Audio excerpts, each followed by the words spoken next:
Hi everyone, this is FIDE Master Dennis Monokroussos, and today we're going to take a look at something a bit different. Instead of covering a game or, let's say, a particular part of a game, we're going to look at some endgame studies this week. And I really would like to make a case for working on endgame studies, both just for the sheer pleasure you get from these things. And I think the pleasure is twofold. Part of it is just the beauty of the composer's idea, and the second part is just the great satisfaction one gets by actually solving these things. You get this wonderful aha moment when you've actually figured it out. So I think those are two really big benefits, just the absolute beauty and the eureka experience that one gets from solving them. But even if that doesn't appeal to you, though I hope it will by the time we finish this program, there's also a very pragmatic reason to go over endgame studies, and it's that they're a great way to practice your calculation skills. It requires imagination, obviously enough. As we'll see, there's always going to be, in any good study, a moment where just routine means aren't going to do the trick. You have to find something special. You have to look for the unexpected. You have to be very accurate in these as well, and that's, of course, essential for anyone who's trying to develop their tactical skill. These will almost always, not almost always, if it's a successful study, there will be only one solution. All right, that's just part of the ground rules for composing a study. So only one solution, and so to find it, of course, one has to be accurate. And furthermore, in many of the best studies, there will often be a very plausible but false trail, and that will also require its own bit of imagination as well as accuracy, because usually the false trail looks like it should work, and it requires a brilliant defensive idea by the other side in order to prove that this is in fact not going to lead to the desired result, whether it's a win for white or a draw. So accuracy is required, imagination is required, a bit of suspicion so you don't fall for these false leads, and I think that, together with the aesthetic component, really makes working on studies a terrific way to practice your tactics. Okay, well, let's take a look at some. I think I've prepared 5 for you tonight. Some of them you might recognize already. I hope that you won't recognize all of them, though. And in any case, I hope that you'll enjoy this and be interested in perhaps pursuing more studies. And there are many very good books which you can pick up that have very nice studies in them. All right, so we begin with a very famous one, though the problem with studies is that even famous studies are unfortunately relatively unknown to the vast majority of the chess-playing public. And I think it's a pity. And maybe it's in part because studies are kind of conflated with typical problems. So like mate in 2, mate in 3, that sort of thing, where it looks as if someone kind of puked on the board and the pieces just randomly strewn about, and you have these ridiculous, from a practical player's perspective, ideas that culminate in the mate. So studies aren't like that at all. Now, there may be good reason to work on problems too, and they have their own aesthetic, but studies are supposed to be game-like, or at least pretty game-like. So this position is a little bit weird, but it certainly doesn't look like your typical mate in 3 with random pieces on the board. I mean, here the pieces make some sense. Okay, well, let's examine this. This is from a very famous composer named Mitrofanov. It was composed in '67. It's not the original version. In the original version, the knight that's on G2 was on F3, but there's a very specific flaw with that. So we won't worry about that. The basic idea and everything else works just fine with the knight on G2. Okay, well, the way endgame studies often work is that you'll have some introduction, and the introduction generally features an obvious move or 2 or 3 before you get to the really crucial moment, the place where you have to find that something special. And, well, so it is here. But, okay, instead of saying that right away, though I've kind of foreshadowed the first move, the first move is, again, nothing special. There's much more to be found. But you might want to stop the recording at this point. In fact, I heartily encourage that you do so. Not to leave forever, but to try to see if you can solve this yourself, or at least give it a good first shot. And, as soon as you get something wrong, then stop it again. Okay, so I would say keep giving yourself chances to solve this all the way throughout. All right.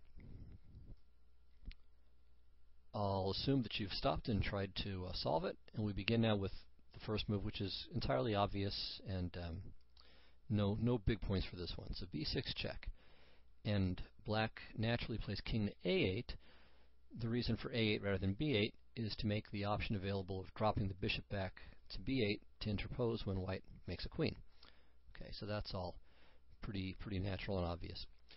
Okay, now here white has a very natural try, but as we'll see, it's got a problem.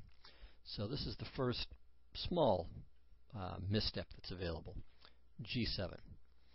Okay, so g7, black promotes, white promotes with check, bishop to b8. And here the problem is that whether white plays a move like a7 or rook takes e5, black plays queen to a1 check, and he'll be able to achieve either perpetual here or an equal position by whatever means. So this really is okay for black. Black can survive in this position. Now let's think about why. And let's go back this one move here. If black can't play queen to a1 check, white should be in terrific shape. So, and also not only rook takes e5, but a7 would be even better, okay, if there wasn't queen to a1 check.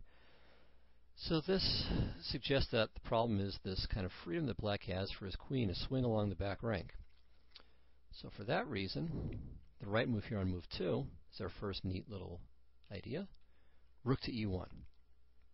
So we cut off the back rank so that way this check won't be available. Now, black really has to stop and take it. I mean, white's got all these passed pawns, and black can only exchange one for a knight, and that's it. He can't do anything else with it. And he can't promote, so he's got to take the rook. Okay, now white plays g7, and here we'll see the main point. Okay, h1 queen, g8 queen check, bishop b8, a7. And now black can't play queen to e1 check because his knight's on it. He can't play queen to a1 check because, of course, the knight's in the way. And queen takes d5, loses immediately to queen takes d5 with mate next move. So there are no safe checks. Now, we'll get to black's potential resources here in a moment, but I wanted to point out that black has one other defensive try. All right, it's not as pleasing, but it's worth a quick look. So knight c4, king b5, black queens, white queens, and now again a7. And here black has a choice of ways to lose, but no chance to hold the game. So if he tries knight to a3 check, actually let me show queen h2 first. So this protects the bishop there, but white just wins by taking twice, taking the knight, and black can't stop all of the pawns. So he can stop some of the pawns some of the time, but he can't stop all of the pawns. Okay, just to prove it, okay, so knight f3, h6, knight to g5, d6, okay, so threatening d7, black has to play king to c8, and okay, now just a move like king to b5 should be completely fine. White threatens to play king c6, and then check with one pawn. When the king goes to stop it, the other pawn goes up, and black's knight is stuck having to defend the h-pawn, and if black moves his king anywhere, the pawn on the opposite file will go up and can't be stopped. So king to a b7, d7, knight f7, h7, and black is stretched a little bit too thin here. So white's going to promote one pawn, then promote the other pawn. Black's dead. All right. So that's what happens if black plays queen to h2 to guard the bishop. If he plays knight to a3 check, king c6, queen h2, and again, well, actually a few ways to win. So takes, and now even trading queens wins as far as I can tell, but the most elegant way to win is with b7 check, queen g1 check, queen to b6 mate. All right, so that's the less interesting line. Okay, here's the really cool line. Okay, so h1 queen, g8, bishop b8, a7. So we already looked at this, and we can get rid of the arrows now. All right, so black either has to find some way to give a check, or he has to protect his bishop on b8. No other possibilities. If he tries knight to c4 check here, well, king a6, there's no more checks. He's got to protect his bishop, but after queen to h2, b7's mate. Tough luck. Okay, if knight to d7, now this one's more challenging. Okay, so white should play queen to e6, threatening queen to c6 mate. Okay, so knight to c5. So that way queen c6, knight to b7. Okay, but now promote, check, check again, and mate. So knight to d7 doesn't do the job. But here's the move that does do the job. Actually, well, okay, it's kind of too late, but see if you can figure out what black should do here. So black has one last defensive arrow in the quiver, and then figure out how white can break even that best of defenses. Okay, well, by elimination, I think you'll have found that knight to c6 is the only move left. Okay, and now king moves don't work, because here black's queen will have a check on any king move. So if the king goes to a6 or to b5, then queen to f1 check, and black is back in business. Or if king to a4, then queen to e4 check, once again black is quite happy. So white has to take the knight, and now queen to h5 check. And the problem is that, okay, if the king goes back, of course, a4, b4, black can keep checking. Well, if a4, queen goes to d1. Oops, sorry. King a4, queen d1. And with the queen nearby, the draw won't be at all difficult to maintain. If king to b4, well, then I think knight c2 check, and again the queen can come closer. Though queen to h4 check might also be adequate. If king a6, which would be the most attractive move, then black would be in huge trouble. I mean, the threat a b8 is a mate threat, queen takes b8 is a mate threat, b7 is a mate threat, but queen to e2 check, of course, makes everything completely fine for black. So the problem here is that black's queen has access to our king, and especially when our king gets to a6. So is there a way that we can stop that? In fact, there is, and this is the big payoff of the study. And this move is what's known as Mitrofanoff's deflection. Queen to g5. So, beautiful move. And now black is just, he's toast. If he moves the queen without capturing white's queen, then, well, both b7, king a7, queen to e3, or queen to g1, or queen to c5 is mate. So just to demonstrate that, let's say, oops, let's say he plays queen to f3, b7, queen c5 mate.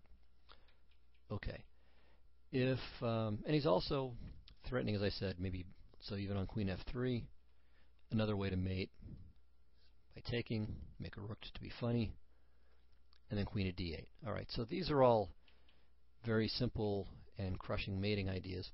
So he's got no choice but to take the queen. And it's nice that he gets to do it with check too. But after king to a6, there aren't any more safe checks. Still, I mean, look at the material disparity. White has 3 pawns, black has 3 pieces, and one of them's a queen. So it's really staggering that this could be losing. And in fact, black even gets to rip off one of the pawns right away. So white has 2 pawns against black's queen, bishop, and knight. So absolutely staggering. And yet, black is losing. So c7. And now the problem, or one problem for black, very big problem. And again, note that it's kind of a beautiful echo idea of taking away queen to d1.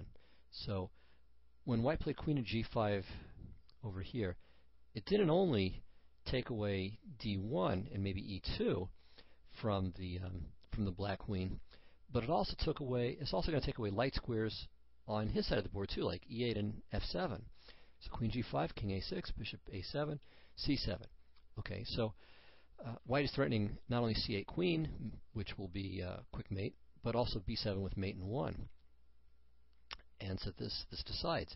Now, if black's queen were on a light square, he could play queen to c6, right? So if the queen had access to that, it would be fine. If he had access to c8, it would be check. That would be fine. If the queen were still on h5, there's also, of course, queen to e2. But, well, yeah, okay, that I think would be the only way to hold there. But he has access to none of these light squares. Can't go to e2, can't go to c6, can't go wherever. And so he's losing here. So he has to try to sack the queen. Queen a5 takes. But now whether he plays bishop takes b6, and then after king takes b6, we have the kind of reverse problem for black. He's got too much material. If he didn't have the knight, this would be stalemate. But with the knight, of course, it's checkmate next move with c8, queen or rook. And you can try king to b7, but after b takes a7, the king is overloaded. Let's say the knight comes back to, tries to come back into the game. Well, no good, too late. Promote one pawn, promote the second pawn, and that's it. So an absolutely beautiful study by Mitrofanov. Really a wonderful idea, and a couple of neat false trails too. Okay, so let's take a look at a second one. And this one, unless you're a fan of Tim Krabbe's Chess Curiosities website and his Open Chess Diary, you probably won't have seen this one before. Or unless, of course, you're a big fan of composed studies. Now, this position takes a little bit longer to kind of wrap your mind around. There's a lot more stuff on the board, and black's king especially is obviously in a pretty precarious position. All right, now the real thing that's going on here is that black simply threatens to play c2 and promote one of these guys, so c1 queen or d1 queen, and white's in quite a bit of trouble there. So the first move is a fairly natural one, but again, before we get to that, again, you should try to stop, well, not trying to stop is easy. Stop the recording and try to solve it. All right, and this one I think is going to be more challenging. So while the last one was really beautiful, it was at least more manageable. A lot of the variations, or the main variation in particular, had a quite logical flow to it. This one, it's a bit more challenging unless you have familiarity with what's called the Prokes theme, P-R-O-K-E-S, but with a little accent under the S, so the Prokes theme. And so the idea of that we'll see now. So I'll wait for you to stop it and come back. And okay, so let me show the first move and explain this Prokes theme idea. So white plays king to e2, and the idea, of course, is that on c2, c2, king takes d2, rook b1, king c2. Okay, so we've gotten rid of the pawns, and after rook takes a1, d6, and white should be winning this.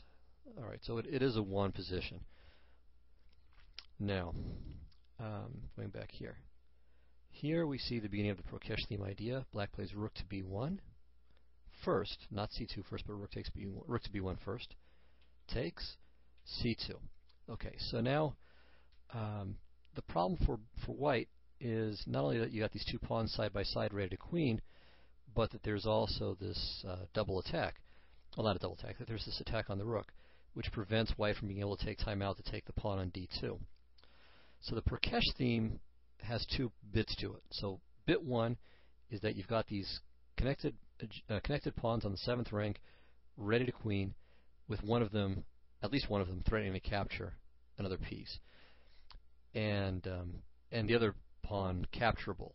Okay, so the second bit of, or the second element to a Prokes theme problem is that a lot of the play will revolve around getting the piece that's under attack, in this case the rook on b1, to be able to leave this vulnerable situation with check, okay, or with some other kind of gain of a tempo.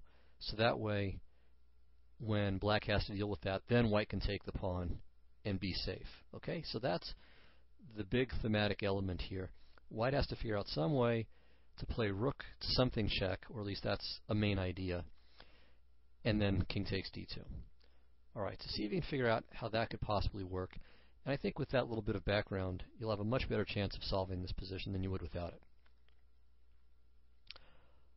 All right, well, first we can look at a couple of mistaken approaches here. So rook to d1, for example, hoping for c takes d1 is no good. Black just plays c1 queen, and after rook d2, queen c4. Black should win this. All right, so it's probably some work that's still involved, but it would appear that black is winning in this position. So that's not quite going to cut it. Now, rook to f1 is good enough for a draw, but nothing more. Black doesn't want to play d1 queen because white sacrifices his rook, and then he ends up a rook ahead. So c1 queen here, rook f5, and then white can exploit the pin on the knight on g6 and play rook to f4 check and just repeat. Alright, so rook f1 is good for a draw, but not for a win. Okay, well, what else can we do here? Well, white has a very neat little tactical shot here.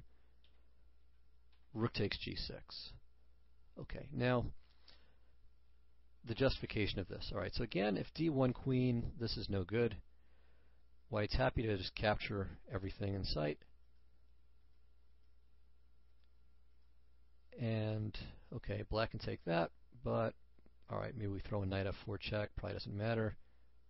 And then d6. And white's just going to be up two pieces after black sacrifices his bishop for the d pawn, and then the a pawn's going to queen. So this is utterly hopeless for black. Alright, what else can he play after rook takes g6? Well, he could take with the king, or let's make the most materialistic move. So we take the rook, make a queen, knight f4 is mate. So it's a funny little pattern there, but mate it is. Okay, if king takes g6, now we have our Prokesh theme in action. Rook to b6 check. So bishop takes b6, king takes d2, say bishop takes a5 check, king takes c2, and white just wins with his extra piece. So it's a full extra piece. The d5 pawn is probably going to cost black some more goodies, and black is lost here. So after rook takes g6, he has to get rid of the rook. He can't do it with the king, because then rook to b6 check happens. So f takes g6 by process of elimination is the only move. Now here there's a very complicated false lead, and I'm not even 100% sure that it is a false lead, but I think it is. So actually I found, yeah, it is a false lead. I found a clearer way to draw. So one try definitely doesn't work, the other one still will work. Okay, well, the false lead, though a very attractive one, is a g4 check. Now, let's work through the possibilities here. Alright, if king takes g4, okay, this is, of course, the easiest. Rook to b4 check. We got our rook off the back rank with safety. Next we play king takes d2, the end. Okay, so that's easy. If f takes g4, now we have knight f4 check, king takes h4, rook to h1 check, and again we go collecting, and with the extra exchange, white's going to win, no problem. Alright, so that's two lines down. So that leaves king takes h4, and now the follow-up idea is g3 check. And now black's king can no longer elude a check on the next move. The problem is that black has been eating an awful lot of stuff here. So king takes g3, rook to g1, bishop takes g1, king d2, bishop to e3 check. So we save the bishop there with tempo. Of course, white can't take because then black queen. So king takes c2, and now the original study gives f takes g4, and that's quite a bit more complicated than necessary, I think. So it looks to me like the simplest draw is king takes h3, gf, g5, and although white has three passed pawns, the bishop can hold them up just long enough for his own promotion. So here's the main line: d6, g4, d7. Okay, we stop it. f6. You'll see the point of this in a couple of moves. Well, about 5 or 6 moves. Okay, bishop takes f6, a6, g3, a7, g2, queen, queen, queen f3 check, queen takes f6. Okay, so that was the idea. White wins the bishop, and he's about to queen. However, after queen to g2 check, white can't escape perpetual check without losing the d-pawn. Because if he just goes back and forth on the back two ranks, black just plays queen g1, queen g2, and holds easily. And actually, the king can't even come closer because if it goes to d1, then queen to d5 check, and queen takes pawn. And if the king goes to the third rank, then queen h3 check, and queen takes pawn. So it's perpetual or the d pawn falls. Either way, it's a draw. So going back to the position after f takes g6, g4 check doesn't quite work. It's a good try, but it comes up just a whisker short. So the only other move that we can really look at is knight to f4 check, because nothing else either solves the problem or postpones the inevitable. Alright, but it's hard to see what it is that white's going to play after king to g4. So now we have no checks, and we've still got the same basic problem that black threatens both c1 queen and c takes b1 queen. What do we do? Alright, so this is the moment for brilliance, and the first time I saw this move, just staggered me. Just an incredible idea. And you know, it's not just that it's a tough move to solve, but the imagination. Oh, gee, I didn't even mention this. This is I guess I didn't mention it. This study is by Jan Timman. So Timman was for many years one of the world's absolute best grandmasters. Played in a world championship match in 1993 against Karpov. Candidate many times for the world title. So great player. And what I wanted to say is just, it's not just a hard move to solve, but just the imagination Timman exhibited in composing this and coming up with this idea is really impressive. So the move here, knight to h5. It just looks, you know, staggering. What in the world is the point of this? So he's got the knight on h3, so we check, and then we just give the thing away. Alright, well, let's work our way through the variations, and it'll all make sense. Okay, so first of all, black still can't promote because knight to f6 is mate. Well, it can't promote that way. Could play d1 queen, but again, takes, you know, you take everything, and then the d pawn is going to win the. Actually, you don't even need to win the bishop. The d and a pawns will force promotion by themselves. So just to quickly demonstrate that, I guess. d1 queen, takes, take again, takes, can take however he wants. Let's say king h5, d6, here, here. And we'll pretend the bishop on h4 doesn't exist and just play a6. And black is over. His bishop is overloaded. Can't defend against both pawns. Okay, so that's d1 queen and c takes b1 queen. Okay, you can also try bishop to d4. Alright, now this is a little bit different, but it covers the f6 square. So what now? Well, knight f6 check anyway, bishop f6, and looky here. We did it. We got our rook off of b1 with check. All is well, white wins. Okay, the objectively best move here is f4. And here, white ends up with a technical win after the following sequence. Okay, so we finally kicked the king to a square where it can be checked by the rook. Takes, king takes, takes. And here black's actually in pretty good shape. But after king to d3, Timman claims that this is a technical win for white. And he's probably right. I think a few years ago, I think I did my best to try to prove him wrong, and I'm happy to say I was unable to do so. I think I always found wins. But it's not like there's some easy to summarize sequence that demonstrates the win. So it takes quite a bit of work, but it's inevitable and should happen. Okay, so that's f4. That's a very tough defense to beat, but it's not the thematic line, so we'll show the thematic line. And that's with king takes h5. Again, black's king is playing hide and go seek. What was the big point of the knight sack? Well, the point is, going back here, the knight on h3 blocks the h-file. So this is all about making the h-file more open, and we'll see why in a moment. Okay, so knight plays g4. Again, we know that if king takes g4, rook to b4 check happens, and king takes d2. If king takes h4, well, there's no knight on h3, so rook to h1 does the job. Alright, finally, there's f takes g4. And now it looks as if we're finally out of gas. There's no fancy knight on f6 kind of mating idea. There's no check. We still can't play king takes d2. But this is basically the final thing to find. rook to h1. And now, well, first of all, if d1 queen, I already showed you how this wins. This is just a version where white really is without the bishop. Black's bishop can't defend against both white pawns. So bishop to b6 and a7, or queen and then a7. So it's all good. All right, so after rook to h1, d1 queen doesn't work. And after c1 queen, you notice that white kind of failed. So we finally got to the end of this, and that's, again, part of what it takes to make for a great study.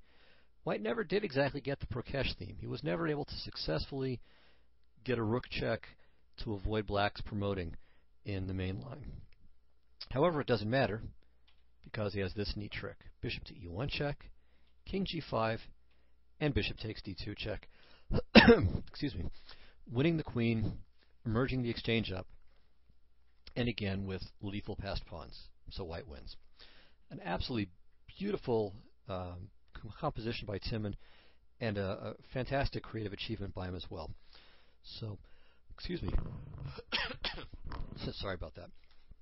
So this is a really wonderful example of endgame studies at their finest. I hope you enjoyed it.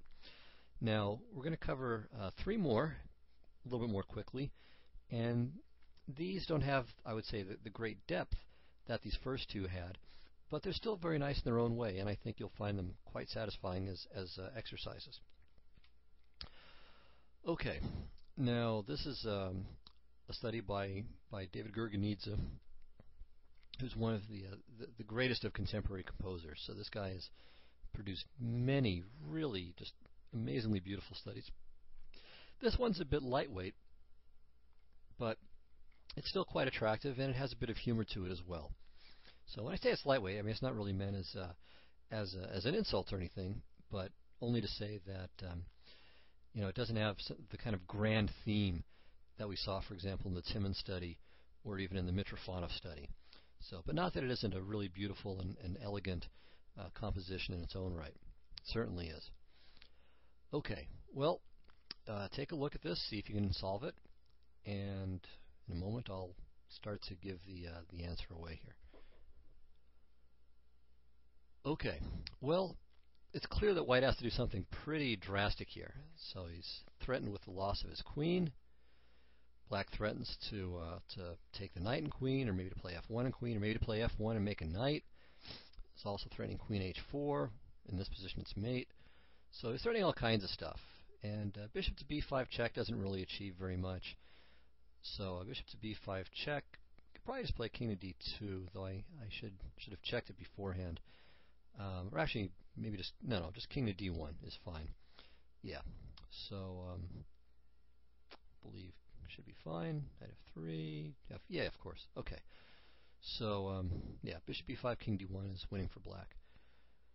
So the only move here that seems to at least give a little bit of breathing room here is queen to f1 check. And this is, of course, a very attractive move. Now if black moves his king, then knight takes f3 is check, whether it's discovered check or fork with the knight. And then next comes knight takes d4, winning the queen. And white can probably win with an extra queen, bishop, and 2 knights. So black really has no choice but to play king takes f1. And now bishop to b5 check. Now you might have seen this and just thought, okay, this is pretty easy. King takes e1, knight c2 check, king moves away wherever, king d to d2, knight takes d4, and white is going to be able to win. He's going to get a bishop and knight ending at the end of the day, and that should be an easy checkmate. Occasionally, even very strong players manage to mess that up, but it's an easy win. So, and just to make sure you see that we get there, if king to e1, knight takes f3 check, say king d1, king g2. Okay, so we clearly round up the pawn there, no problems in that variation.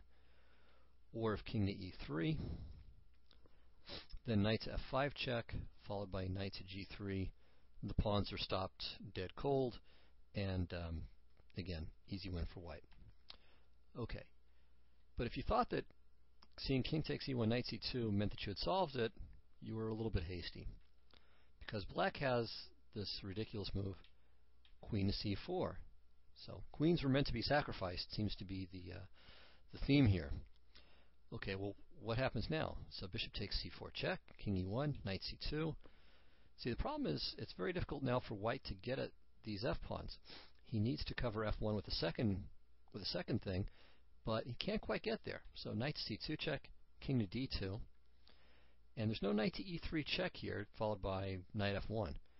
All right, so if he plays knight to d4, see, knight to d4 would be winning if the bishop were back on a6, or sorry, on b5. But here, king c3, one of the pieces falls, draw. And if we move the knight someplace where it's safe from this fork, well, the problem is now it's too far away to help, so king to e1, and white either has to just accept the draw or play knight c2 check again, and we just repeat. So does this mean that queen to c4 makes the position a draw? Not at all. So now we have another fantastic move. Knight takes c4. All right, well, of course, if black doesn't take, well, then knight takes f3. Well, let's see. Okay, if king to e2, what do we do? So let's see. King here. Okay, just knight to e5 check. King takes e1, knight f3 check. King here, king g2, and this is the same position that we had earlier. White, of course, wins. So king e2 is no good. We have to take the knight. If we take with the knight, then knight to e3, draw. Okay, so we've got f1 covered.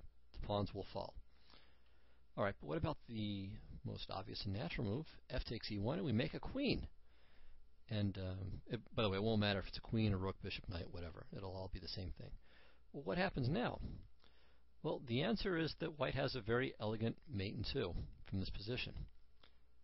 Knight e3 check, double check, very important.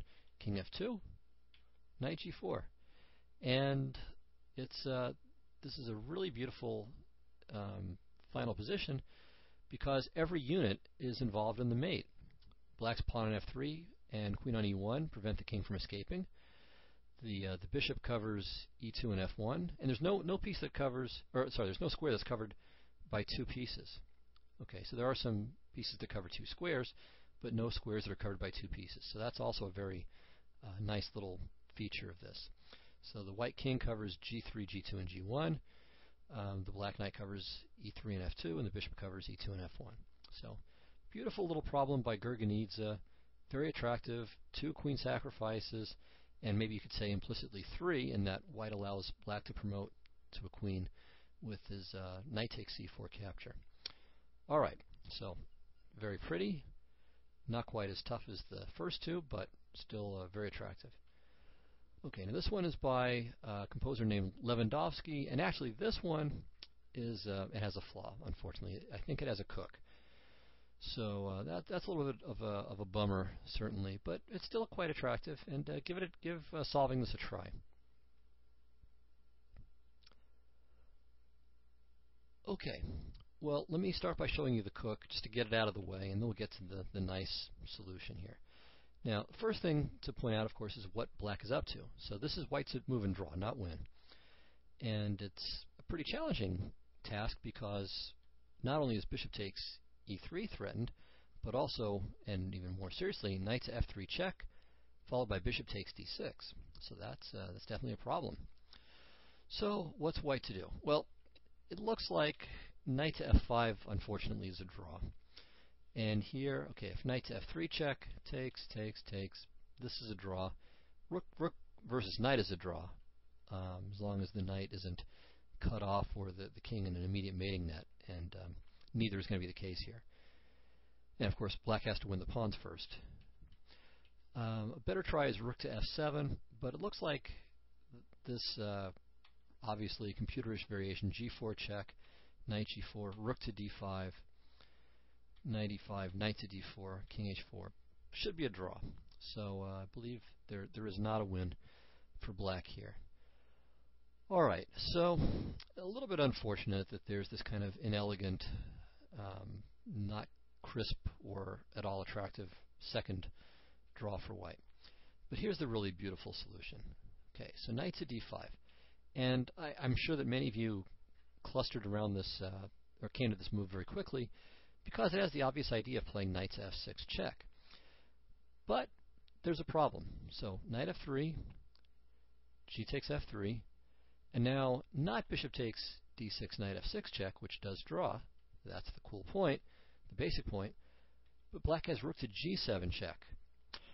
And now, where did our draw go? So this is the problem. Now, one thought you might have is maybe we can draw with king to h1.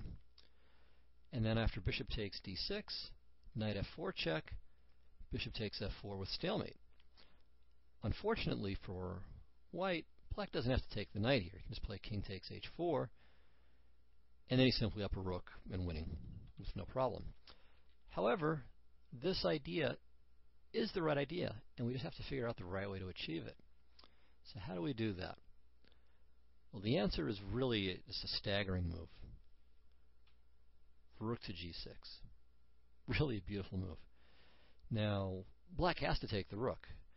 And, if he doesn't take the rook, then he's just down a couple of pawns. He should be able to draw even that, but it's white who is obviously going to be in control there.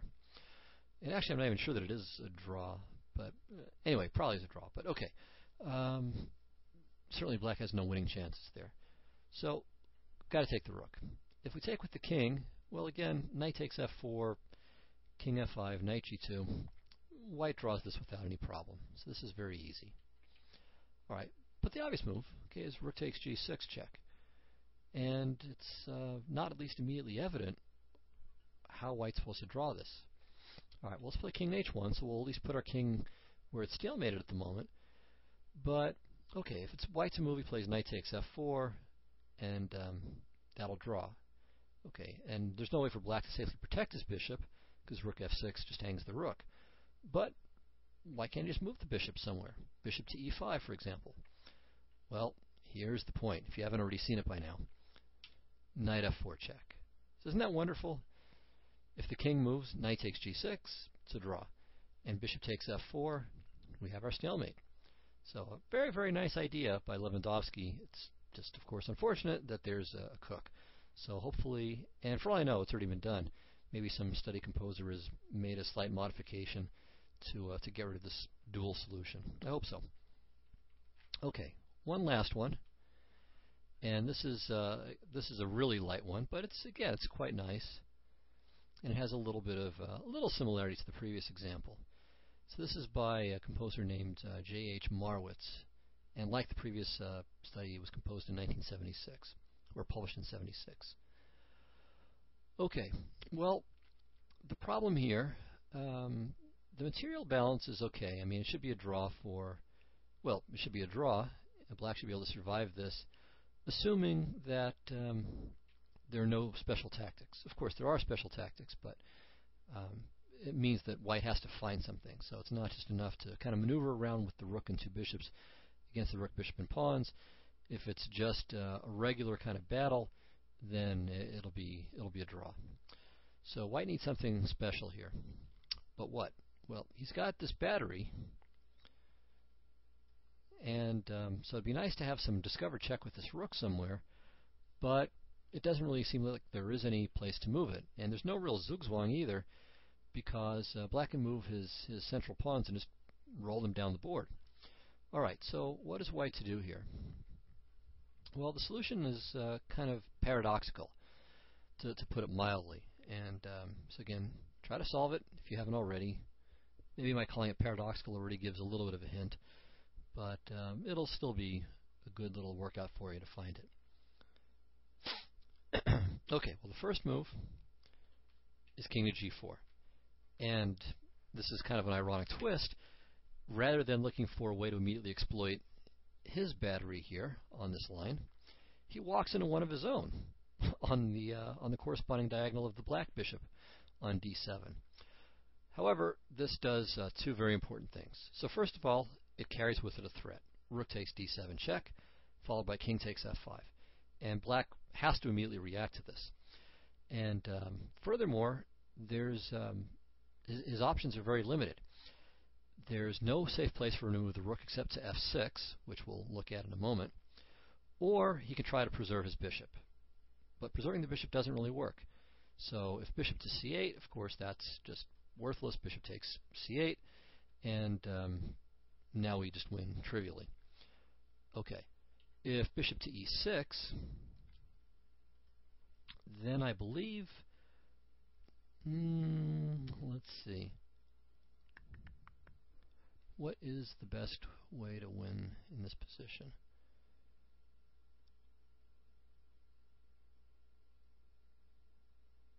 So maybe it's not quite as trivial as I was thinking it was. Let's see, what do we do here? So my initial thought was just rook takes e6, king e6, but if you play bishop to c4, he has king f6, and if you play bishop to c8, he has king to d5. So, on the other hand, his rook may be trapped.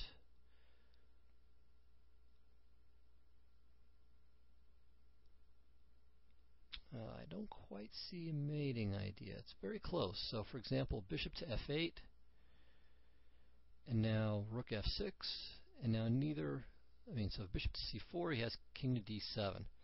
So, not quite a mate. Doggone it. And if bishop to c8, of course, king to d5. Okay, so back to this. A little more on-the-job adventure for me. Not what I had in mind.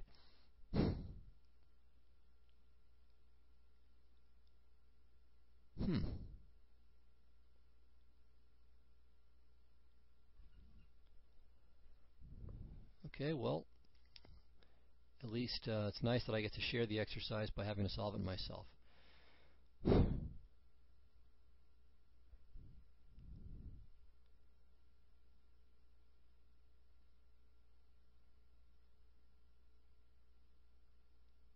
Seems rook takes e6 just feels like it should be the solution.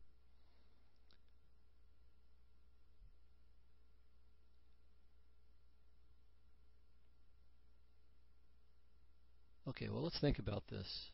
All right. Maybe...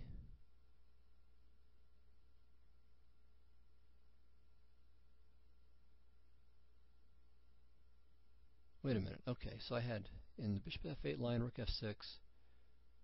Yeah, okay, it's just that it's safe there. Alright, so what do we do about the rook going to f6? Is there any way to stop this?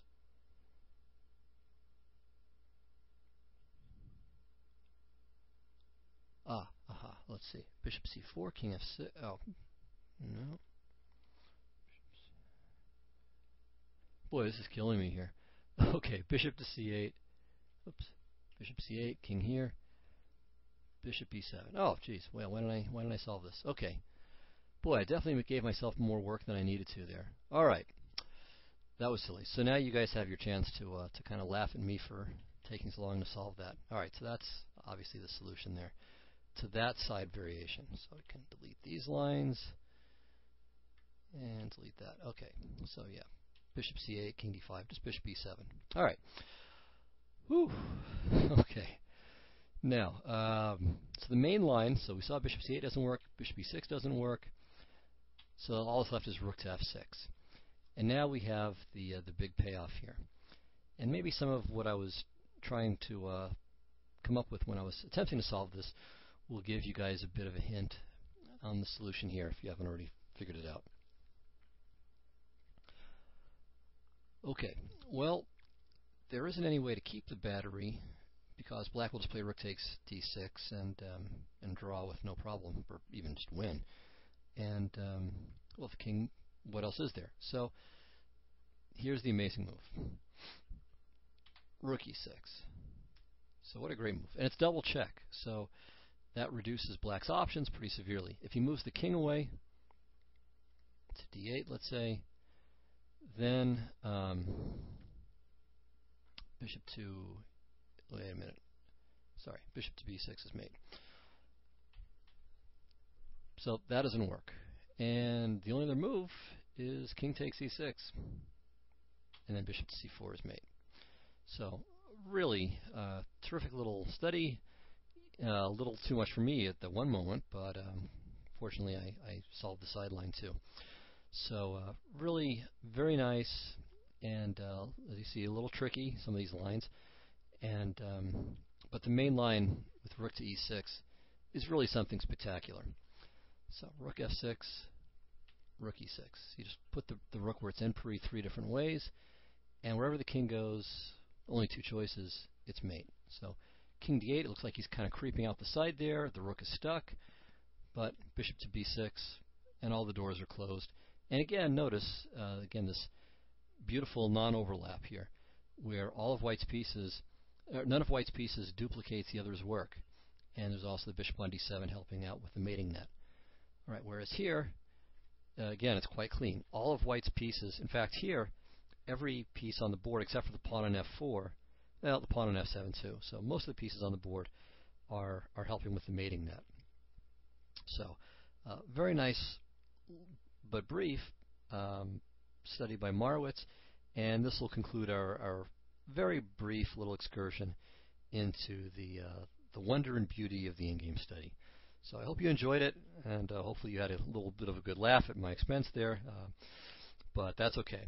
So I had to rise to the occasion and hopefully did so, even if not as quickly as I would have liked. So anyway, thanks a lot, everybody, and I will see you next week. In the meantime, check out my blog, chessmind.powerblogs.com. Lots of good stuff there. I've been covering the Beal tournament, which is coming to a conclusion, and I'll be following the Mines events with Anand and Carlsen and Morozevich and Ivanchuk, as well as the next FIDE Grand Prix event, which starts also the end of the week. So thank you again. Have a great week, and I'll see you next time. Bye-bye.